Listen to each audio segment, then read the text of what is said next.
And soon she caught sight of Grandpa coming from somewhere riding his bicycle. Minna ran to open the gate and she said, Tata, Tata, where did you go in the morning? And then Minna's grandpa, he was a veterinarian doctor. So he said, I rode up to Shambhu's farm because his cow was birthing a calf. Minna was so excited. She asked, Tata, is the baby calf a girl or a boy? And then Tata said, it's a healthy male calf. What's his name, Tata? Will you let me see him? I want to go and see him, she asked. Tata said, they've not yet named him, Minna. Why don't you think of a good name for him yourself? And of course, we can visit them tomorrow, but you have to wake up early, okay? And then Minna clapped her hands in glee. She was so happy to be with her grandparents because there were always exciting things happening in the village. She didn't have many friends here in the village, but she was so happy because she could play in the garden and she could go to the fields, and every Friday she could accompany her grandma to the beautiful Kali temple on the hill, and there was also a ruined fort that she was planning to explore one of these days. So after a sumptuous breakfast of puttu and kadalai and also yummy bananas and pineapples, Minna sat down to do her homework and also some reading work. She finished everything in some time and then she had nothing else to do. And she saw that Tati was resting on the onjal on the veranda and Tata was lounging in his easy chair and reading his newspaper, and it was a very hot summer day. So Minna put on her swimsuit and off she set off to explore the pond that was in the far end of the garden. The pond was surrounded by beautiful, huge trees. It was very cool and shady, and there was a small gurgling stream that fed into the pond. And Tata had recently had some people dig up the pond deeper, and he had taken out all the soft yellow sand which lay scattered around the pond.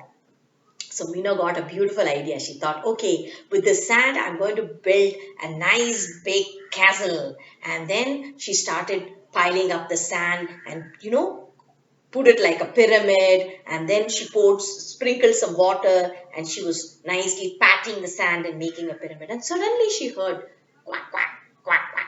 She turned around and there, who was coming? The two mama ducks and two baby ducks. They came in front of Minna and they said, oh, it's hot, sweltering hot, unbearably hot.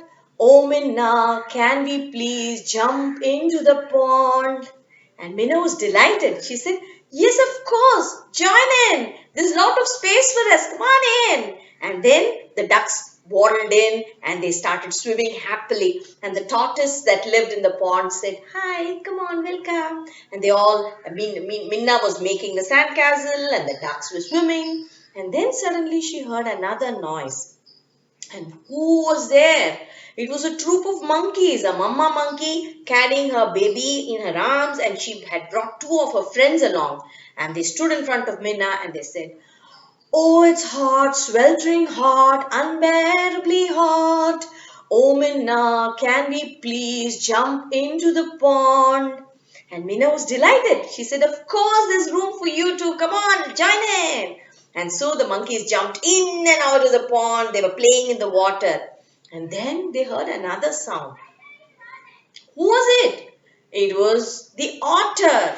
He came and he stood in front of Minna and he asked, oh, Minna, it's so hot, sweltering hot.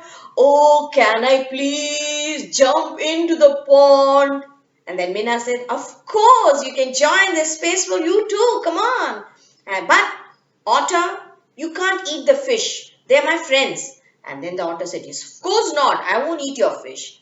And then he jumped into the water and they all had a good time. They were swimming and the fish was zigzagging amidst Minna and the ducks and the otter and the monkeys.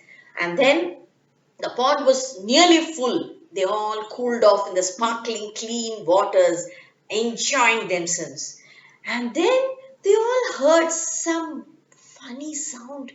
What was it? Plonk, plonk, plonk, plonk, plonk. It sounded like giant footsteps. Who could it be? They all turned around. And then, whom did they see? there stood two big, giant buffaloes. They had large, curved horns and they were black and fat. They wanted to join the pool party, and how ill-mannered they were. They did not ask Minna's permission. They just came running to the pond. They swished their tails and they trampled Minna's sand castle and they walked right into the pond. Minna was shocked. She said, "Ayo! Help! Buffaloes!" she said. And then she told them, "Hey, look, there's not enough space for you. The pond is small." Did they listen to her? No, they just stepped into the pond and dunked themselves into the water.